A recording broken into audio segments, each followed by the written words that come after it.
Project management પગલું 1 વ્યાખ્યા. હવે જ્યારે આપણે પ્રોજેક્ટ મેનેજમેન્ટના અર્થ વિશે ચર્ચા કરી રહ્યા છીએ ત્યારે ચાલો જાણીએ કે આપણે આ જ્ઞાનને કેવી રીતે લાગુ કરી શકીએ. તમે વિચારી રહ્યા હશો, હું પ્રોજેક્ટની શરૂઆત કેવી રીતે કરું? ચાલો પ્રોજેક્ટ મેનેજમેન્ટના પગલા વિશે જાણીએ. તમે જાણો જ છો કે પ્રોજેક્ટ મેનેજમેન્ટનું પહેલું પગલું વ્યાખ્યા છે.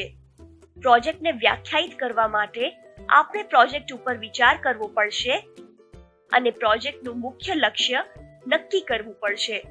તો ચાલો આ પગલાઓ વિશે વિસ્તૃતમાં જાણીએ. વ્યાખ્યાની પહેલાનું પેટા પગલું સમસ્યાની ઓળખ છે.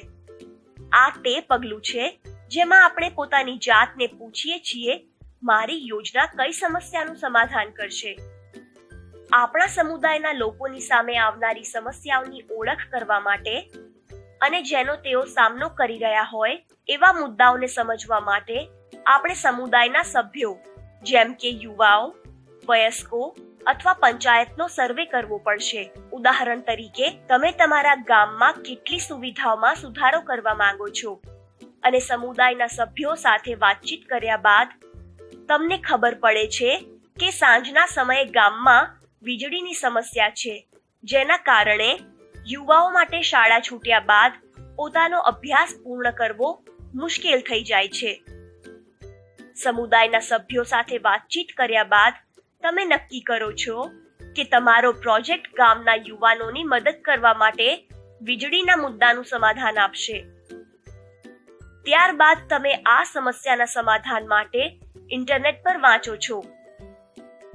સમસ્યાની ઓળખ કર્યા બાદ તમારે એક વિચારની પસંદગી કરવી પડશે જે તમે પસંદ કરેલ સમસ્યાના સમાધાનમાં મદદરૂપ થશે.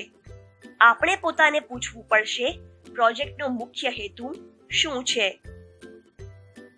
વિચારની પસંદગી કરવા માટે તમારે તમારી ટીમના સભ્યો સાથે સંભવિત સમાધાનો પર વિચાર કરવો પડશે અને એવા લોકોની મદદ લેવી પડશે કે જેમણે આવા પ્રકારના મુદ્દાઓ પર કામ કરેલ હોય.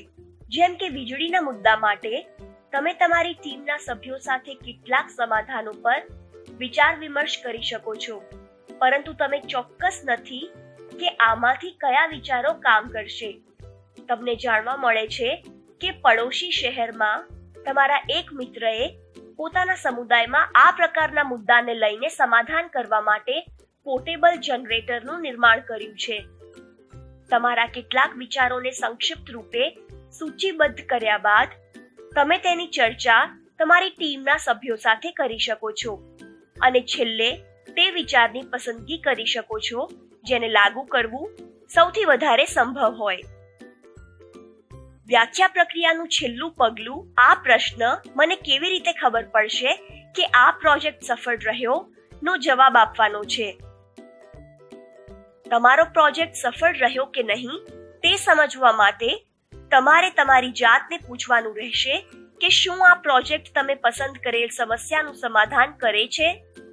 ત્યારબાદ તમારે તે જાણવું પડશે કે એવી કઈ માહિતી છે કે જે તમને તમારા સમાધાનની સફળતાને સમજવામાં મદદ કરશે. જેમ કે વીજળી પ્રોજેક્ટ માટે, જો તમે યુવાઓના અભ્યાસ માટે પોર્ટેબલ જનરેટરનું નિર્માણ કરી રહ્યા હો તો તમે જાણો છો કે આ વીજ કાપના મુદ્દાને હલ કરશે અને યુવાઓને અંધારું થયા પછી પણ અભ્યાસ કરવા માટે સક્ષમ બનાવશે. તે જાણવા માટે તમારે યુવાઓ પાસેથી માહિતી ભેગી કરવી પડશે, જેમ કે પોર્ટેબલ જનરેટરનો ઉપયોગ કર્યા પછી તે કેટલા કલાક અભ્યાસ કરી શકે છે, તે ઉપરાંત તે કેટલા સમય સુધી અભ્યાસ કરી શકતા હતા અને શું આ સમાધાને તેમના માટે અભ્યાસ કરવાની પ્રક્રિયાને સરળ બનાવી દીધી છે. આવો એક સાથે આ પગલાની પૂર્ણ વ્યાખ્યા જોઈએ. આ પગલાની અંદર 3 નાના પેટા પગલા છે. 1. સમસ્યાની ઓળખ, 2. વિચારોની પસંદગી અને 3. સફળતા શું છે.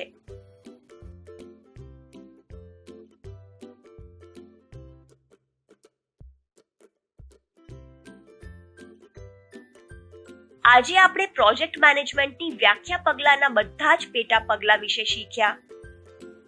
જો કે તમે જાણો જ છો કે પ્રોજેક્ટ મેનેજમેન્ટમાં અન્ય 3 પગલાં છે. જો તમે બાકીના પગલાં વિશે વધારે જાણવા માંગો છો તો આગળનો વિડિયો જુઓ.